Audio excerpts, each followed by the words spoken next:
성경은 특별히 요셉이 총리의 복장을 입는 데 관심을 두고 자세히 기록을 남겼습니다. 가만히 돌이켜보면 성경은 요셉의 일생에서 특별하게 옷에 관한 기록을 많이 남겼습니다. 아시다시피 요셉의 생애는 옷과 함께 시작되었지 않습니까? 기억나십니까? 무슨 옷이 등장했습니까? 채색 옷. 예, 공주 정도의 수준이 입는 옷이었지 않습니까? 그 옷은 요셉이 형들보다 높다는 권력의 상징이었고, 형들이 아니라 요셉이 장자가 될 것이라는 장자 명분의 상징이었습니다. 하지만 그 옷은 요셉을 편애하던 야곱이 입힌 옷이었죠. 야곱이 요셉을 높이는 방법이 문제였습니다. 문제는 문제를 낳고 말았습니다. 문제의 채색 옷은 문제 정도가 아니라 원망, 시기, 급기야 살인까지 실행될 뻔했었죠. 요셉의 형제들이 요셉을 죽이려고 했을 때 제일 먼저 한 행동이 무엇이었습니까? 요셉의 옷을 찢어버리는 것이었습니다. 그렇게 형제들은 아버지의 편애를 찢어버린 것입니다. 형들은 하나님의 섭리에 의해서 요셉이 입고 있던 야곱의 편애를 찢어버린 것이었습니다. 이제 야곱이 입힌 옷이 없는 요셉, 이제 더 이상 야곱이 옷을 입힐 수도 없는 요셉에게 하나님은 하나님이 준비해 두신 옷을 입히시려고 하십니다. 먼저 하나님은 요셉에게 노예의 옷을 입히셨습니다.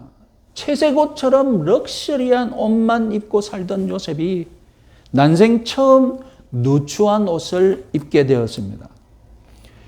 물론 다음에 하나님은 조금 좋은 가정총무의 옷을 입히시긴 했습니다.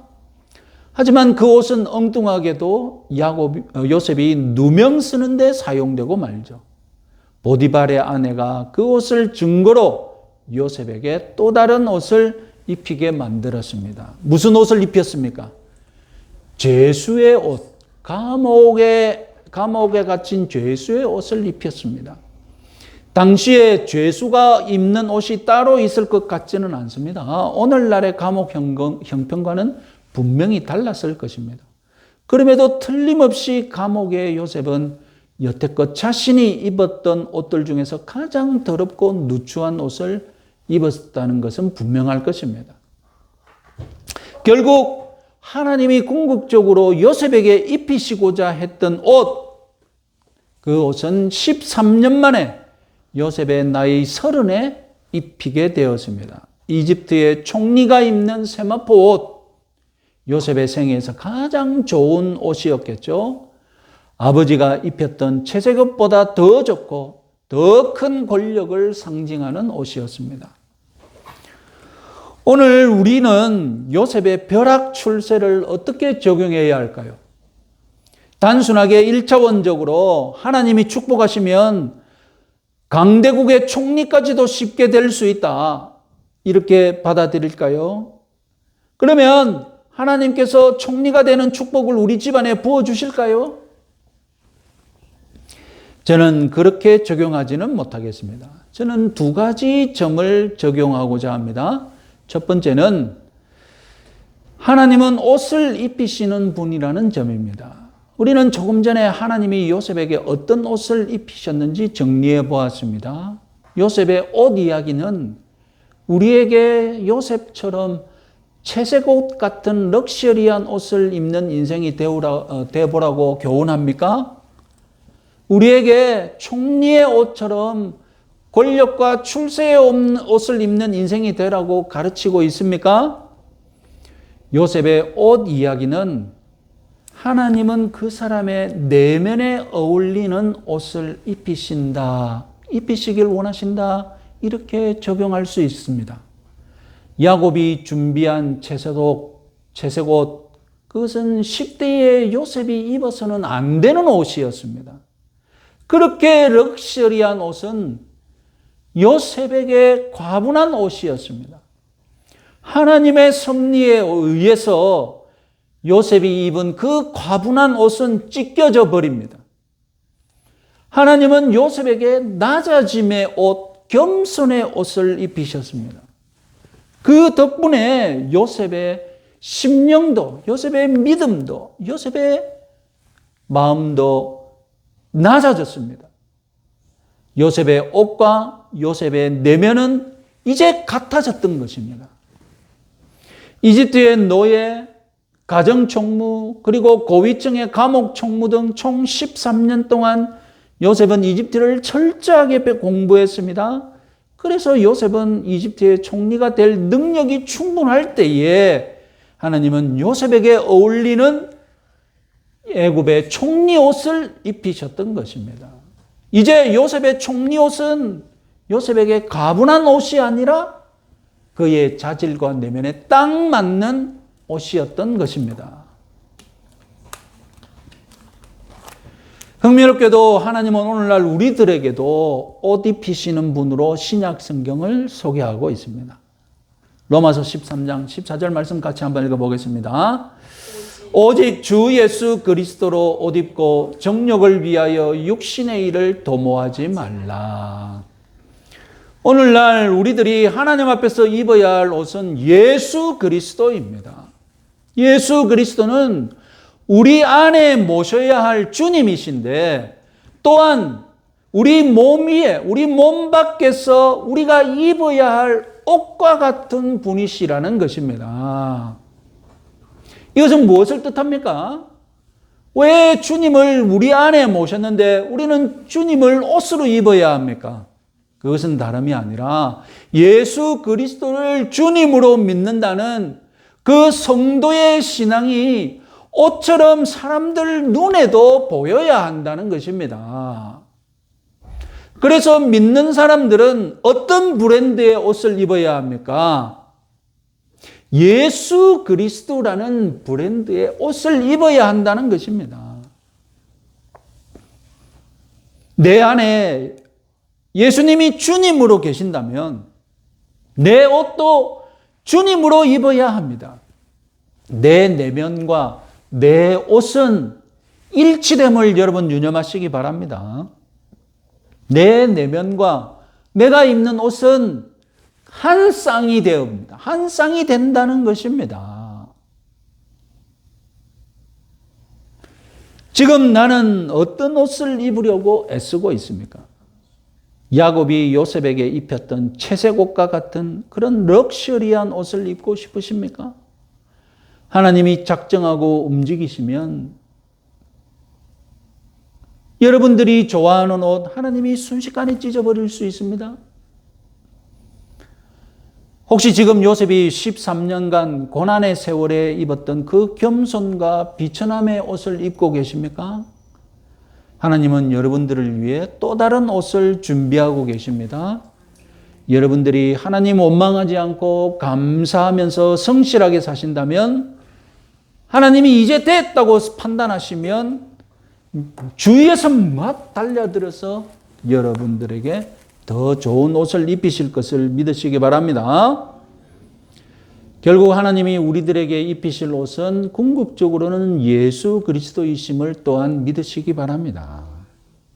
여러분들이 무슨 옷을 입든 그 위에 우리가 제일 바깥으로 입어야 할 옷이 무엇입니까? 예수 그리스도입니다. 진짜로 신앙 좋은 성도, 모범적인 그리스도인들은 예수 그리스도로 옷 입은 것이 눈에 보이는 성도인 줄 믿으시기 바랍니다. 자, 우리는 요셉이 총리로 벼락 출세한 이야기에서 무엇을 적응해야 할지를 우리가 지금 고민하고 있습니다. 자, 두 번째 적용거리는 요셉이 이집트를 미워하지 않고 염려하고 걱정했다는 사실입니다. 요셉이 이집트를 염려할 이유가 하나도 없습니다. 요셉에게 있어서 이집트는 고난과 고통의 땅이었습니다. 인간적으로 생각하면 이집트가 망해버렸으면 좋겠다는 그런 심정 충분히 가지고 또 그렇게 살 수 있었습니다. 그 정도로 이집트는 요셉의 고난의 땅이지 않습니까? 이집트가 요셉에게 해준 것은 노예살이, 감옥살이였지만 요셉은 이집트를 증오하지 않았습니다. 오히려 이집트를 위기에서 구출해내고 그 위기를 마치 자기의 위기로 알고 적극적으로 이집트를 구원해 주었습니다.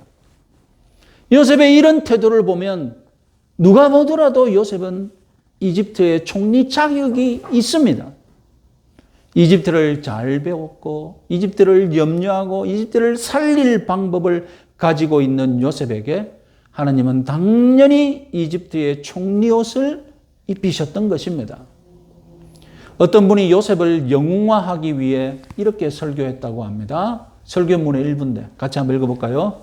요셉의 가장 훌륭한 한 가지 특징은 어떠한 상황 하에서도 하나님께 대한 그의 절대적 충성이었는데 이를 통해 하나님은 그를 매우 높이시는 역사를 하셨다. 요셉은 로마에 가면 노바법을 따른다는 격언을 결코 따르지 않았다.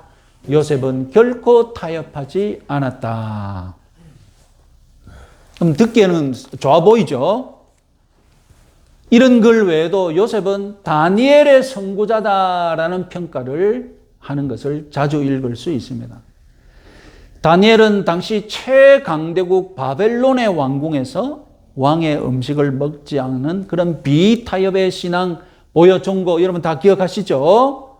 요셉은 과연 다니엘의 선구자입니까? 오늘 본문 몇 구절을 읽어봅시다. 같이 한번 읽어보겠습니다. 그가 요셉의 이름을 사브낫 바네아라고 하고 또 온의 제사장 보디베라의 딸 아스낫을 그에게 주어 아내로 삼게 하니라. 흉년이 들기 전에 요셉에게 두 아들이 나되 곧 온의 제사장 보디베라의 딸 아스낫이 그에게서 낳은지라. 요셉이 그의 장남의 이름을 므낫세라 하였으니 하나님이 내게 내 모든 고난과 내 아버지의 온 집을 잊어버리게 하셨다 하며 차남의 이름을 에브라임이라 하였으니 하나님이 나를 내가 수고한 땅에서 번성하게 하셨다 함이었더라. 한마디로 요셉은 완벽하게 애굽의 총리가 되었습니다. 애굽 제사장의 딸과 결혼하여서 애굽 사람의 피가 섞인 아들을 둘이나 얻었습니다. 다니엘은 바벨론의 음식을 먹지 않았는데 그럼 요셉도 애굽의 음식을 먹지 않았을까요? 여러분 어떻게 생각하십니까? 그럴 리가 없죠. 다니엘은 바벨론에서 유대인으로 살고자 애썼지만 요셉은 애굽에서 애굽의 총리처럼 살고자 했던 사람입니다. 그럼 다니엘은 신앙생활 잘했고 요셉은 못한 것입니까? 아니죠. 다니엘도 하나님과 동행했고 요셉도 하나님과 동행했습니다. 그럼 무엇이 문제입니까? 요셉에게는 율법이 없었고 다니엘에게는 율법이 있었습니다. 율법이 있고 없고의 문제죠. 유대 랍비들은 요셉이 율법을 잘 지킨 영웅으로 조작합니다. 그래서 요셉의 아내 아스낫이 알고 보면 사실은 애굽 사람이 아니라 야곱의 딸 디나의 딸이었다라고 혈통을 조작합니다. 어떻게 해서든 율법을 지킨 사람으로 만들어야 되거든. 그러나 여러분 아시다시피 창세기에는 아직 율법이 없었던 시대지 않습니까? 율법이 없었기 때문에 아브라함도 가나안 사람과 동맹을 맺고 가나안 사람들과 얼마나 사이좋게 지내면서 그들과 잘 지냈습니까? 아브라함이 가나안에서 가나안 사람들과 잘 어울리면서 신앙생활 했듯이 요셉도 애굽에서 애굽 사람들과 잘 어울리면서 신앙생활 한 것입니다. 애굽에서 요셉이 총리가 되는 복을 누렸듯이 우리 자녀들도 총리가 되게 해달라고 적용할 것이 아니라 요셉의 이런 태도, 요셉의 이런 열린 마음, 열린 자세를 배우고 적용해야 합니다. 우리가 하나님의 백성으로서 세상 속에서 제대로 살려면 요셉의 이런 태도를 배워야 한다니까요. 요셉은 이집트 사람이 되어서 이집트를 위해 염려하고 해결책을 제시했습니다. 물론 요셉은 하나님과 동행했기 때문에 그에게 금지선이 없었던 것은 아니죠. 결정적인 금지선 하나님과 동행하면서 당연히 지켰겠죠. 요셉은 할 수 있는 한 최선을 다해 최대한 애굽 사람이 되어서 애굽을 돕고 애굽을 섬기고 애굽을 위기에서 구원하려 애썼던 사람이라는 것입니다. 세상은 하나님의 백성에 대해 적대적입니다. 세상은 하나님의 백성들에게 고통과 고난을 주는 땅이기 쉽습니다. 그럴 확률이 더 높습니다. 이럴 때 하나님의 백성, 우리 신자들은 세상을 증오하면서 악을 악으로 갚아서는 안 됩니다. 그러면 세상과 다를 바 없습니다. 하나님이 역사하실 수 없습니다. 하나님이 우리 편을 들어주시지 않습니다. 요셉은 악에 대해, 세상에 대해 악으로 응수한 것이 아니라 선으로 응수하여서 악을 감화시키고 악을 변화시키고 악을 구원한 그런 능력의 종이었음을 기억하시기 바랍니다. 우리는 요셉이 이집트를 사랑한 만큼 우리도 세상을 사랑해야 합니다. 무슨 말이냐 싶겠지만 이유가 있죠. 하나님도 세상을 사랑하셨기 때문입니다. 요셉이 이집트 주인 보디발을 사랑하고 이집트 간수장을 사랑하고 이집트 왕을 사랑하여서 충성을 다하고 그들을 섬겼듯이 우리도 내 직장, 내 사업, 내 사회, 내 이웃을 사랑하고 가능한 그들을 최선을 다해 섬겨야 합니다. 그리고 이 세상을 변화시키기 위해 할 수 있는 한 충성을 다하고 섬기고 감동 감화시켜야 합니다. 왜 그래야 합니까? 하나님이 이 세상을 사랑하사 독생자를 희생시켰기 때문입니다. 나에게 맡겨진 이 세상의 일들, 여러분 억지로 하는 수 없이 하면서 그렇게 살지 마십시오. 그래가 세상 사람 감동 감화시키겠습니까? 여러분들에게 맡겨진 이 세상 일들, 여러분 잘 해내십시오. 열심을 다하여서 성실하게 해내십시오. 그래야 여러분 주위 사람들이 감동하지 않겠습니까? 그래야 주위 사람들이 여러분들을 높이지 않겠습니까? 저 사람은 맨날 교회만 다니고 세상 일 다 팽개치고 입으로는 주만 찾고. 여러분 통일교 신자가 얼마 전에 인터뷰했는데 통일교 신자 그 가정에서 태어난 아들 자녀들이 다큐멘터리 보도 프로그램 추정 60분 같은 데 있지 않습니까? 자녀들이 보니까 자기 부모를 뭐라고 욕합니까? 맨날 통일교 그 교회에 돈만 갖다가 바치는 부모로 기억하고 있는 거예요. 일은 안 하고 일 조금만 생기면 돈 조금만 생기면 통일교 교회에다 돈 갖다가 바치기 바쁜 거예요.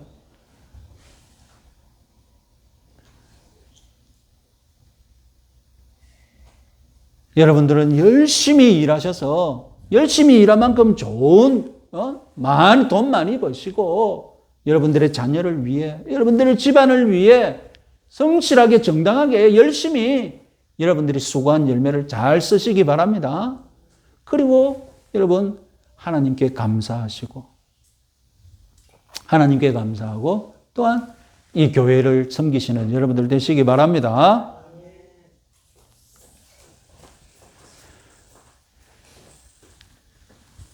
하나님의 백성들이 이 세상의 고통, 이 불신자들의 고난, 염려하고 구원하는 그런 일에 충성을 다하시면, 헌신하시면 이 세상이 여러분들을 주목하고 이 세상이 여러분들을 사랑하고 또한 높이시는 이런 역사, 이런 승리하는 신앙생활 이번 한 주간도 잘 감당해내시는 한 주간 되시기 바랍니다.